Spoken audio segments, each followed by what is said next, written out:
오늘 우리에게 주신 말씀 사무엘하 3장 12절에서 30절, 봉독 3장 20절에서 24절 한 목소리로 큰 소리로 또박또박 읽도록 하겠습니다. 시작! 아브넬은 부하 20명을 데리고 헤브론에 있던 다윗에게 갔습니다. 다윗은 헤브론에서 아브넬을 위해 잔치를 베풀어 주었습니다. 그때에 아브넬이 다윗에게 말했습니다. 나의 주, 나의 왕이시여, 이제 가서 모든 이스라엘 사람을 당신에게 데리고 오겠습니다. 그러면 그들은 당신과 언약을 맺을 것입니다. 당신을 당신 뜻대로 온 이스라엘을 다스리게 될 것입니다. 그리하여 다윗은 아브넬을 보내주었고 아브넬은 평안히 길을 떠났습니다. 바로 그때에 요압과 다윗의 부하들이 전쟁터에서 돌아왔습니다. 그들은 적에게서 소중한 것들을 많이 빼앗아 가지고 왔습니다. 다윗은 이미 아브넬을 평안히 돌려보낸 후였고 아브넬은 다윗과 함께 헤브론에 있지 않았습니다. 요압과 그의 모든 군대가 헤브론에 이르렀습니다. 요압의 군대가 요압에게 말했습니다. 넬의 아들 아브넬이 다윗 왕에게 왔었습니다. 그런데 다윗 왕은 아브넬을 평안히 돌아가게 했습니다. 요압이 다윗 왕에게 가서 물었습니다. 왜 이런 일을 하셨습니까? 아브넬이 왕에게 왔는데 왕께서는 왜 그를 돌려보냈습니까? 아멘. 자, 오늘 그림을 보고 제목을 한번 유추해 봅시다. 어떤 그림 같아요? 나무인데 무엇이 있어요, 없어요? 열매가? 여러분, 교회에 다니는데 여러분들처럼 나는 한 번도 한 명에게도 복음을 전한 적이 없어요 하는 사람 손 들어봅시다. 나는 교회에 다니는데 복음을 한 번도 전한 적이 없어요. 왜 거짓말하는 거야? 안전해놓고서. 자, 오늘 제목 한번 읽어봅니다. 시작. 열매 맺지 못하는 이유. 열매를 맺지 못하는 이유. 그러면 오늘 이 말씀을 잘 듣고 나면 우리가 열매 맺는 삶을 살 수 있다는 뜻이지요. 자, 우리가 사무엘하를 공부하고 있는데 사무엘하는 미녀 삼총사 어떻게 시작된다고 했지요? 잘했다. 그렇지. 사울이 죽은 후에. 그 다음에 그렇지. 잘한다. 다윗이 승리한 후에. 애들이 멍 때리는 것 같아도 이렇게 다 듣고 있는 거예요. 자, 우리 사무엘서는 보면 하나님께서 세우신 다윗 왕과 대 빠밤빰 누구예요? 인간적인 방법으로 세운 사울 왕과의 싸움, 전쟁으로 알 수 있는데 어떻게 되었다? 다윗 왕과는 점점 어떻게 됐어요? 어떻게 알았어요? 다윗 왕과는 점점 강해졌어요. 근데 인간적 방법으로 세운 우리 사울 왕과는 어떻게 됐어요? 점점 약해졌어요. 심지어 사울 왕과의 군대 장관, 왕이 아니라 군대 장관 이름 뭐죠? 아브넬이 어떻게 되었다? 읽어보자. 시작. 아브넬은 사울을 따르는 사람들 사이에서도 중요한 지도자가 되었습니다. 자, 사울 왕의 넷째 아들 이름이 뭐였지요? 그렇지. 이스보셋이 원래 실권, 힘을 갖고 있었어요? 안 갖고 있었어요? 왕인데 힘을 갖고 있지 않았고 누가 힘을 갖고 있었냐면 군대 장관, 군대를 다스리는 제일 대장이 왕보다 더 큰 힘을 가지고 있었어요. 그래서 이스보셋이 어떻게 했어요? 사울의 후궁과 동침을 했어요. 왕의 후궁과 동침을 했어요. 그래서 왕이 따졌어요. 왜 내 아버지의 후궁과 동침했소? 라고 왕이 묻자 아브넬이 어떻게 했지요? 이까지 일로 나를 비난하다니 어떻게 했어요? 나는 다윗을 이스라엘과 유다의 왕으로 세울 것이다. 자, 그래서 뭐예요?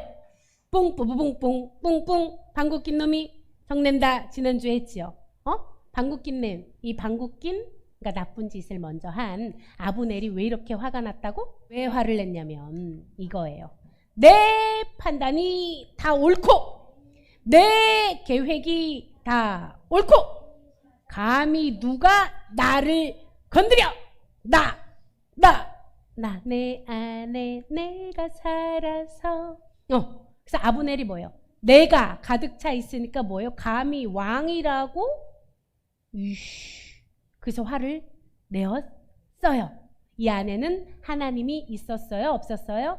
없었어요. 하나님의 질서 따위는 중요하지 않아요. 왜? 내 생각이 다 옳으니까. 그래서 아브넬이 어떻게 하냐면 뭐라고 얘기했어요? 내가 지금 왕국이 어떻게 돼 있어요? 북이스라엘과 남유다로 나뉘어졌죠. 우리나라처럼. 우리도 남과 북이 나뉘어졌잖아요. 북이스라엘과 남유다가 나뉘어졌는데 아브넬이 뭐라 그랬어요? 이스보셋한테 내가 다윗에게 북이스라엘도 다 줘버릴 거야 라고 아브넬이 그렇게 얘기를 했지요. 이스보셋에게. 그래서 뭐예요? 아브넬이 사자를 보냅니다. 사자가 뭐예요?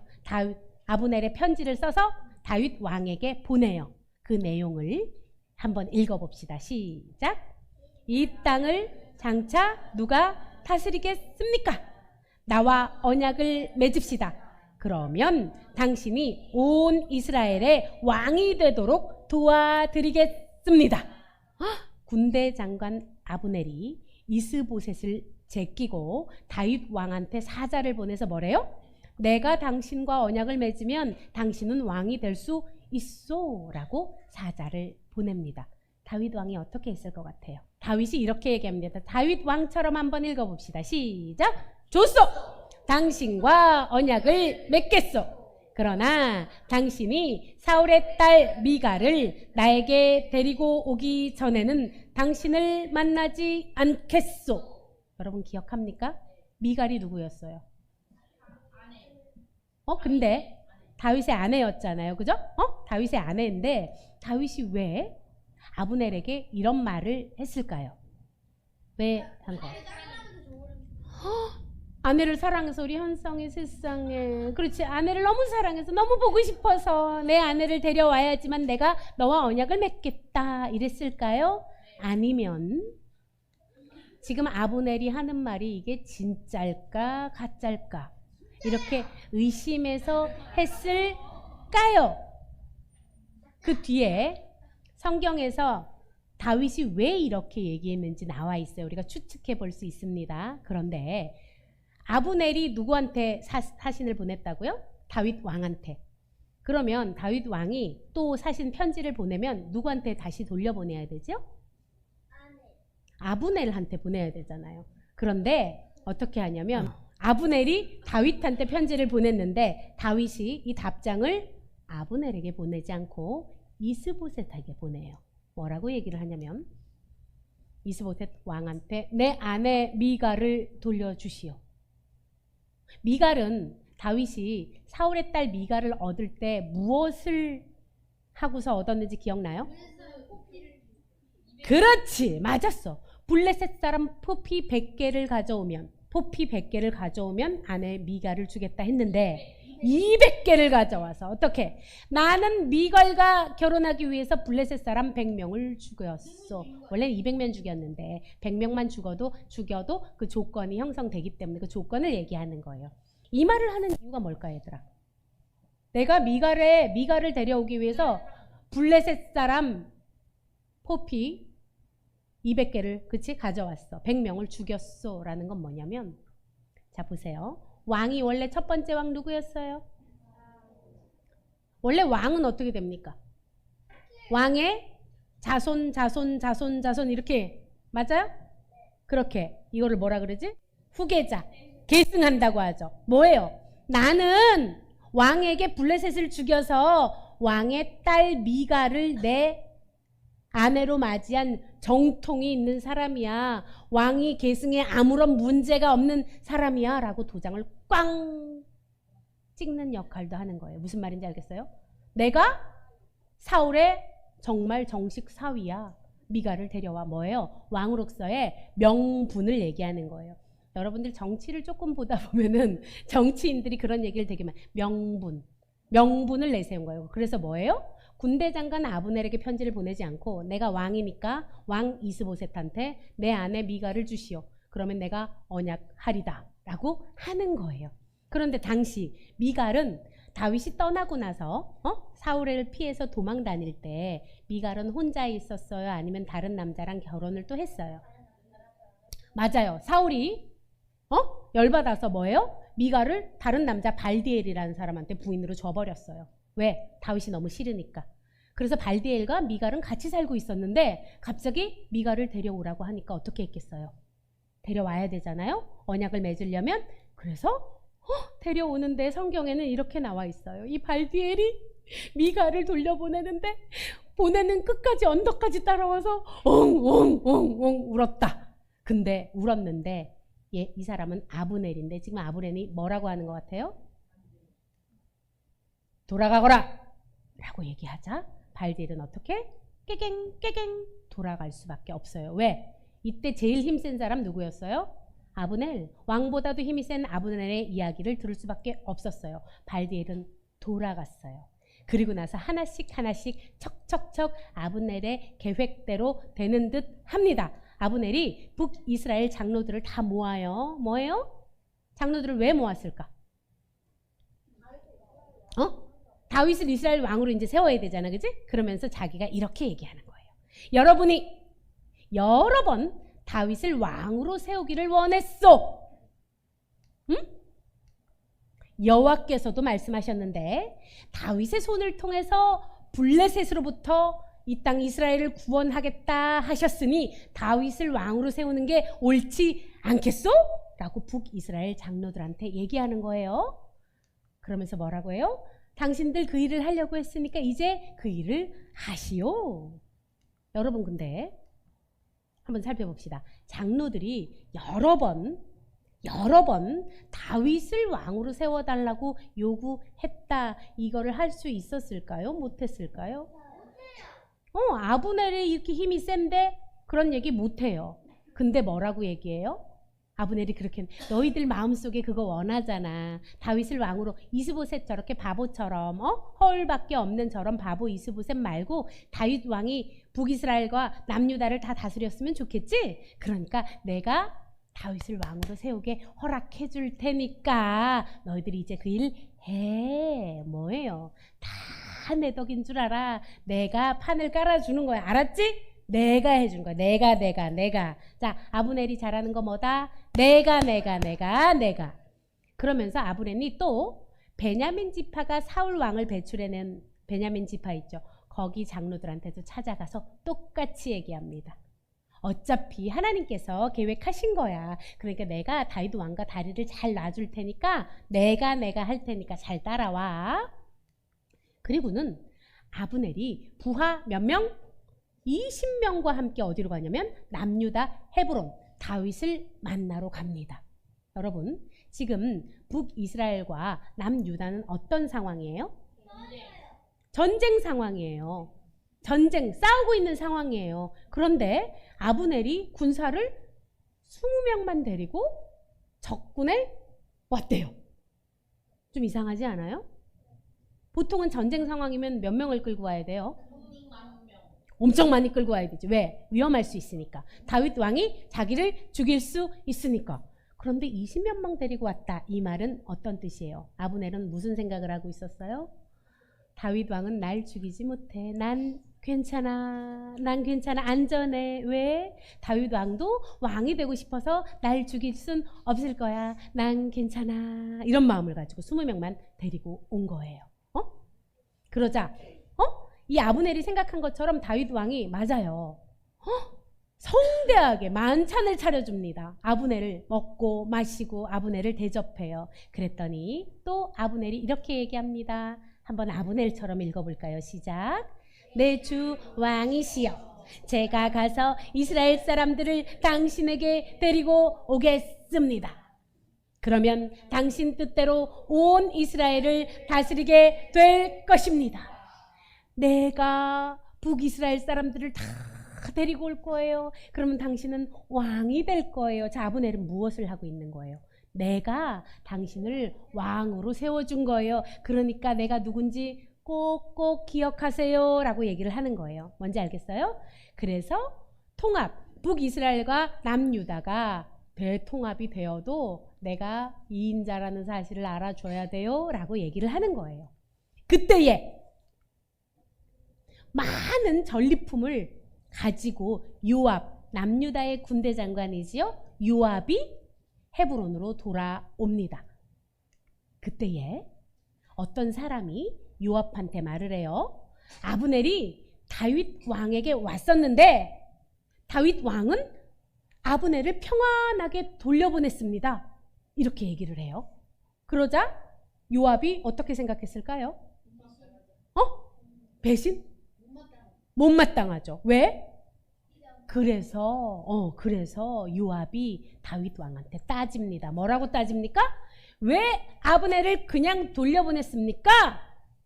그의 속셈을 모르십니까? 그는 왕을 속이려고 온 건데 왜 그냥 돌려보내셨습니까? 라고 화를 냅니다. 여러분, 우리 지난주에 화낸 사람 봤어요? 누가 화를 냈지요? 아브넬이 화냈는데 이번 주는 누가 화를 내요? 요압. 또 지난주는 북이스라엘 군대 장관이 화를 내더니 이번에는 남유다의 군대 장관이 화를 냅니다. 요압은 왜 이렇게 화가 났을까요?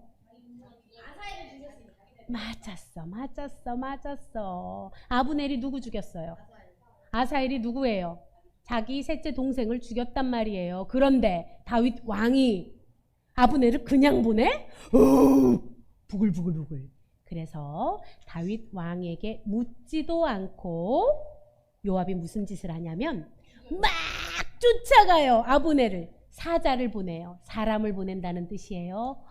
막 쫓아내요. 우리 다윗 왕께서 당신을 부르시는데 빨리 다시 오셔야 될 것 같습니다. 막 이렇게 사람을 보낸 거예요. 그러자 아브넬이 뭐예요?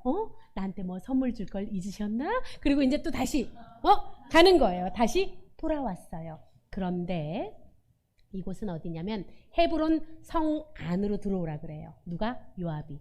김이 할 말이 있어. 성 안으로 들어오시오 해놓고 어떻게 해요?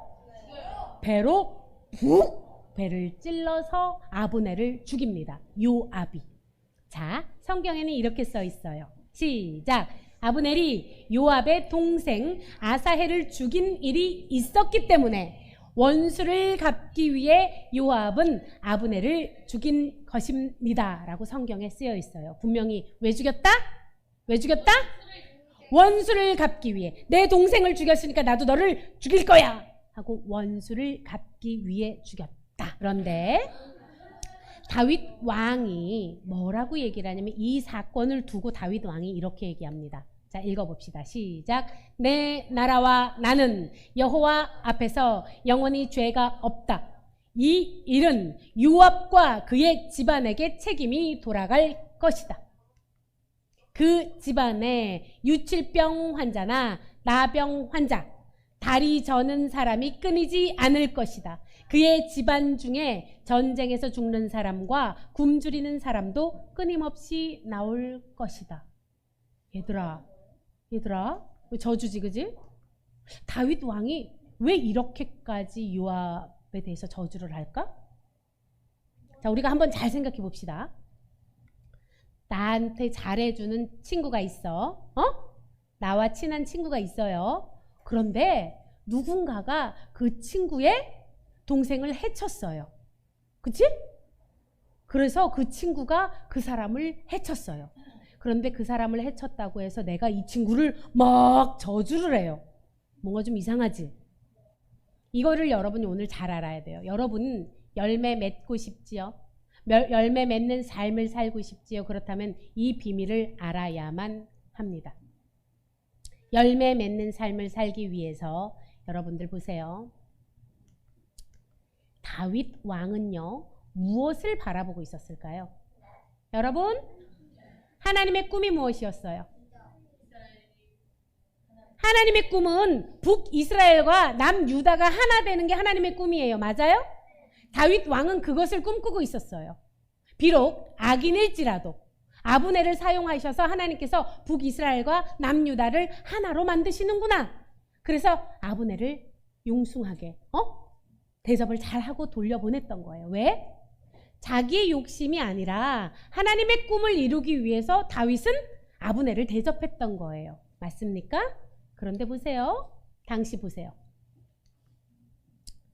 이렇게 남유다와 북이스라엘은 나뉘어져 있었어요. 원래 하나의 민족이었어요. 맞아요? 여러분 기억해요. 우리나라랑 상황이 비슷해서 저는 그랬어요. 저는 북한 사람을 본 적도 없고 북한에 간 적도 없어요. 그런데 문재인 대통령과 김정은 북한의 원수가 판문점에서 이렇게 건너가지고 악수를 하는데 여기가 이상하더라고. 여러분 안 그랬어요? 난 여기가 이상하더라고. 나는 그분들 만난 적도 없는데 이게 뭔가 이상한 찌릿찌릿. 뭐예요? 여기도 북이스라엘과 남유다가 나뉘는 걸 하나님께서 기뻐하셨겠어요? 아니에요. 다윗 왕으로 인해서 하나 되는 것을 원하셨어요. 응? 다윗은 분열된 이스라엘을 어떻게 하면 하나로 만들 수 있을까에 집중했던 거예요. 그런데 요압은 무엇을 바라보고 있었어요? 그렇지. 요압은 오직 이거지. 복수. 내 동생을 죽인 너를 죽여버리겠다. 하나님의 꿈과 상관이 있어요, 없어요? 전혀 상관이 없어요. 오히려 요압으로 인해서, 요압이 아브넬을 죽임으로 인해서 북이스라엘과 남유다가 하나 되지 못하게 하나님을 대적하는 행동을 한 것이에요. 요압이. 여러분 보세요. 아까 목사님이 얘기했을 때 요압을 왜 다윗이 저주하지? 너무 이상한데? 상당히 이상한데? 우리 믿는 대부분의 사람들이 그렇게 생각하고 있어요. 그리고 그렇게 생각하기 때문에 우리도 그렇게 행동하겠지요. 내 뜻이 먼저야. 내 생각이 먼저야. 내 판단이 옳아라고 한다는 거예요. 그런데 심지어 여러분 이 동그라미 친 부분의 특징, 공통점이 뭔지. 자, 민수기 35장 25절 읽어봅시다. 시작. 피를 보복하는 자의 손에서 살인자를 건져내어 그가 피하였던 도피성으로 돌려보낼 것이요. 누군가가 사람을 죽였는데 자기가 고의로 죽이지 않고 실수로 죽였을 경우 어떻게 하라고? 그 사람이 도피성으로 도망갈 수 있게 해주셨어요. 하나님께서. 왜? 자기가 실수로 뭐를 했는데 사람이 죽을 수도 있잖아요. 맞아요? 그런 사람이 일부러 죽이려고 했던 게 아닌데 도피성에 피해 있다가, 그러니까 피해 보복으로부터 그 사람을 막아주라는 뜻으로 도피성을 두셨단 말이에요. 각 지파에 이렇게 하나씩 두셨단 말이야. 그런데 보세요. 그는 거룩한 기름 부음을 받은 대제사장이 죽기까지 거기 거주할 것이니라. 마치 감옥 같은 거지. 사람을 죽였는데 대제사장이 죽을 때까지. 그러면 한 사람이 보통 한 80살을 산다 그러면 그래도 한 80년 거기 있는 거야. 80년까지는 아니겠지. 한 40년 정도? 왜냐면 피해 보복. 그 사람도 피 흘려 죽지 않도록 그 사람의 생명을 보호하기 위해서 도피성을 두셨어요. 그런데 여러분 보세요. 아까 요압이 아브넬을 불러낸 곳이 어디였어요? 헤브론 성안. 자 보세요. 그럼 헤브론은 어디입니까? 도피성이에요. 심지어는 하나님께서 그 사람 죽이지 마, 헤브론 성 안으로 오면은 죽지 않아 라고 지켜 보호해야 되는 그 땅에서 누구를?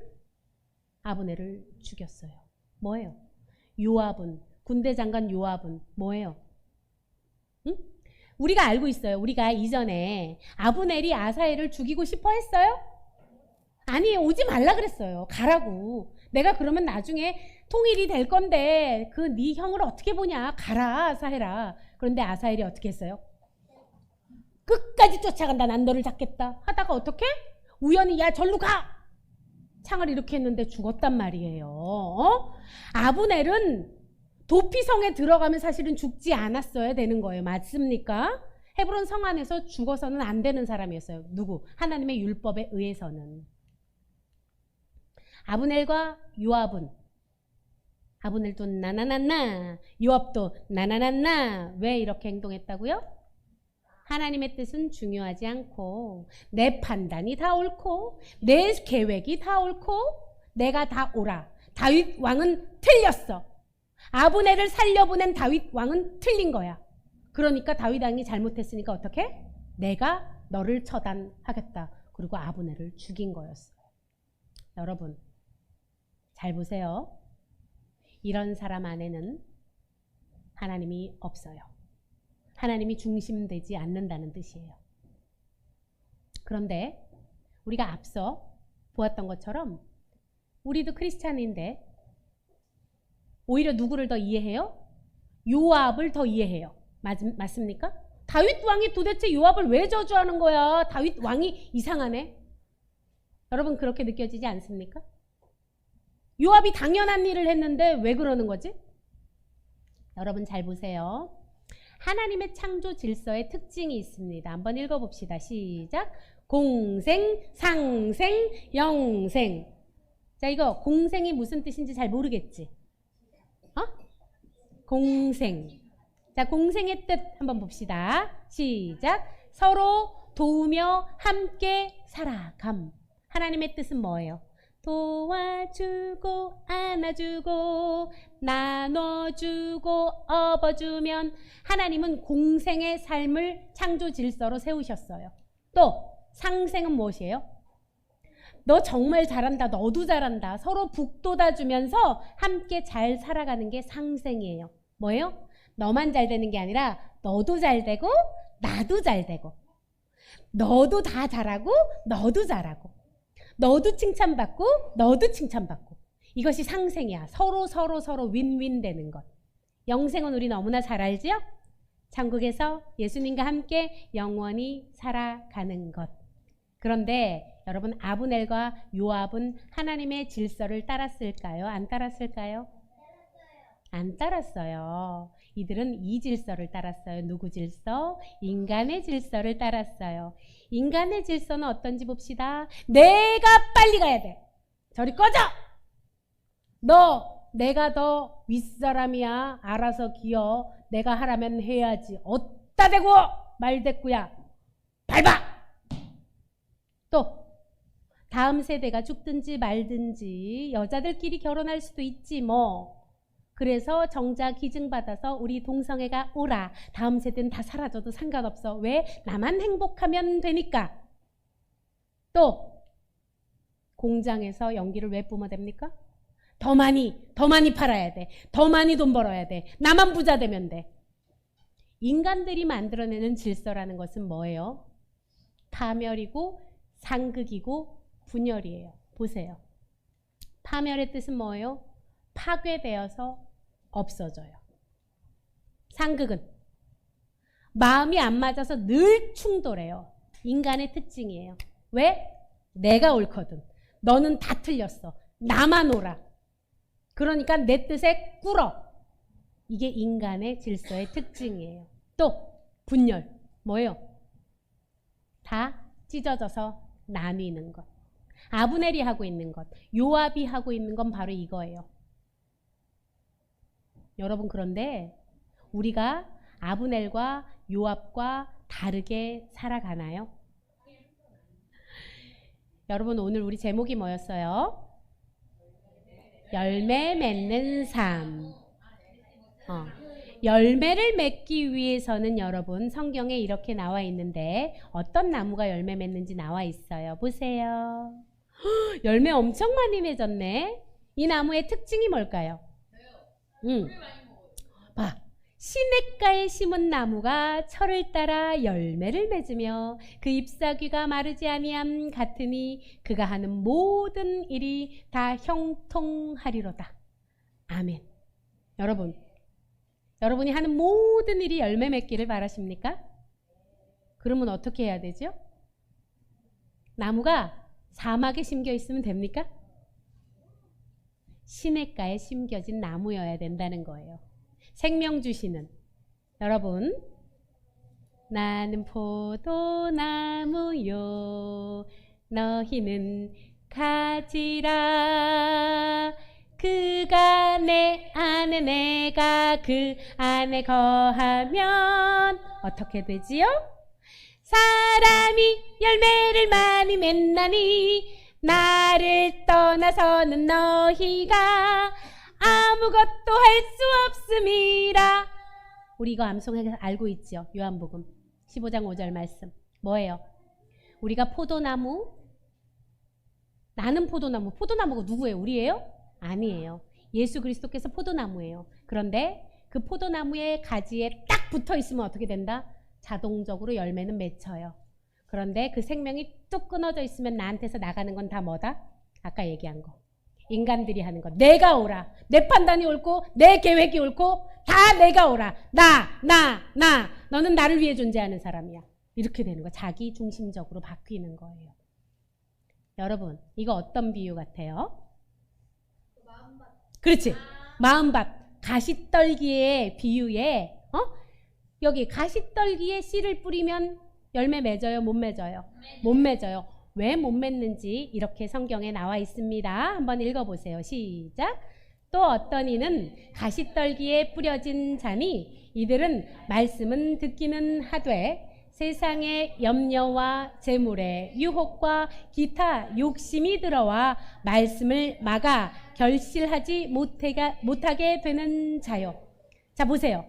말씀은 들어요. 여러분들처럼.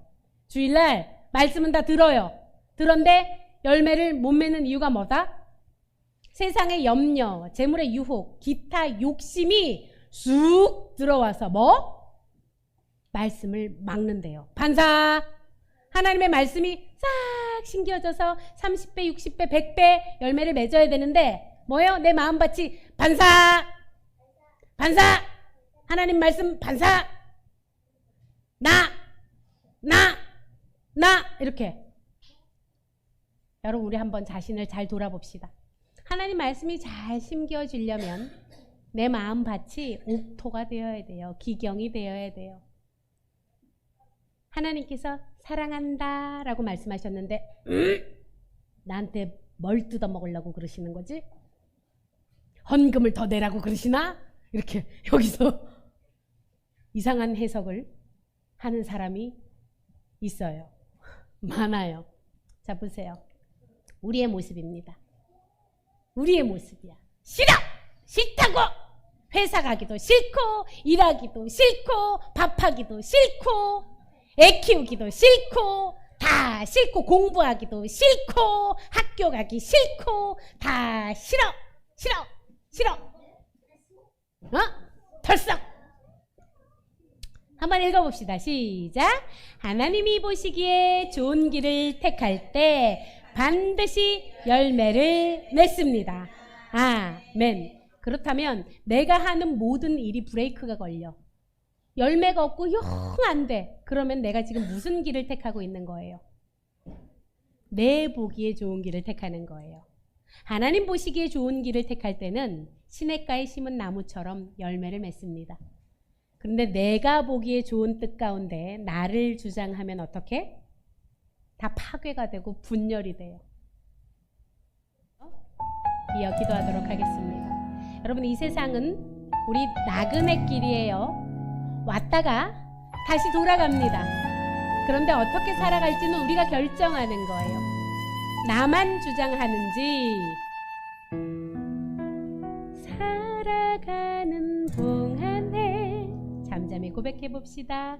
나의 힘을 의지할 수 없으니 기도하고 낙심하지 말 것은 주께서 참 소망이 되심이라. 우리 간절히 하나님의 꿈이 나의 비전이 되고 예수님의 성품이 나의 인격이 되고 성령님의 권능이 나의 능력이 되길 원하고 바라고 기도합니다.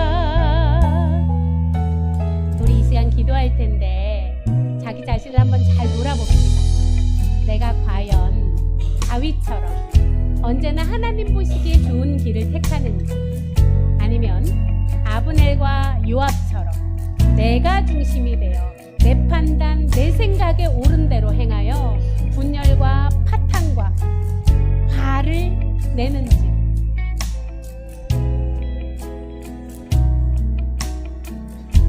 하나님 아버지, 하나님의 꿈이 저의 비전이 되기 원합니다. 하나님, 저는 참 악합니다.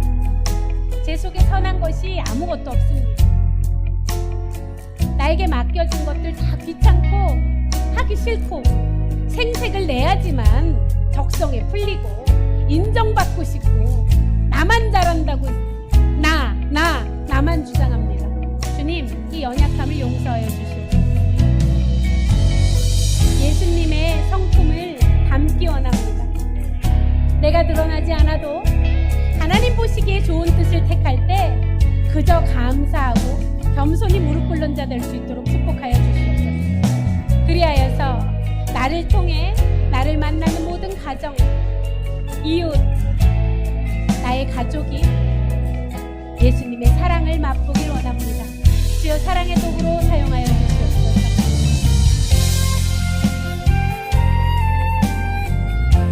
내 옆에 있는 친구에게 예수 그리스도의 사랑을 전하게 하소서. 내 옆에 있는 가족에게 나의 생각을 주장하는 것이 아니라 하나님 보시기에 좋은 하나님의 질서를 행하는 자 되게 하소서. 자, 목사님 따라서 기도하겠습니다. 참 사랑의 하나님 아버지, 감사합니다. 혼돈된 상황 가운데, 무질서한 세상 가운데 빛으로 창조의 질서를 세워주심에 감사합니다. 주님, 여전히 제가 옳습니다. 주님, 여전히 저의 생각이 옳습니다. 이 악함을 용서하여 주시옵소서. 하나님 마음에 합한 다윗 왕처럼 어떠한 상황 가운데 놓여도 나의 생각, 나의 판단, 나의 욕심이 아니라 하나님의 뜻을 묻고 하나님의 뜻을 행하는 거룩한 하나님 백성 되기를 원합니다. 주님, 가시떨기와 같은 제 마음 예수님 보혈로 덮어주셔서 옥토가 되게 하여 주시옵소서. 그리하여서 30배, 60배, 100배 풍성하게 열매 맺는 삶을 살아갈 수 있도록 축복하여 주시옵소서. 예수님의 이름으로 기도합니다. 아멘.